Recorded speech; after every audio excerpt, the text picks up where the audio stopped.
اور اگر اس مذہب کی تعلیمات کے ماخذ کی بات کریں تو اس مذہب کی تعلیمات کے دو ماخذ ہیں، زبانی قانون اور تحریری قانون۔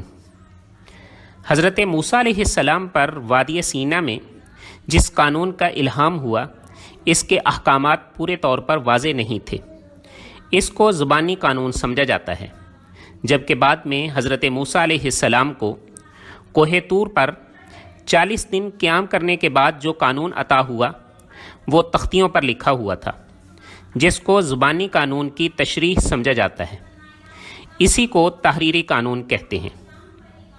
اور اگر ہم اس مذہب کی کتابوں کی بات کریں تو یہود کا مقدس دینی ادب بنیادی طور پر 2 کتابوں پر مشتمل ہے۔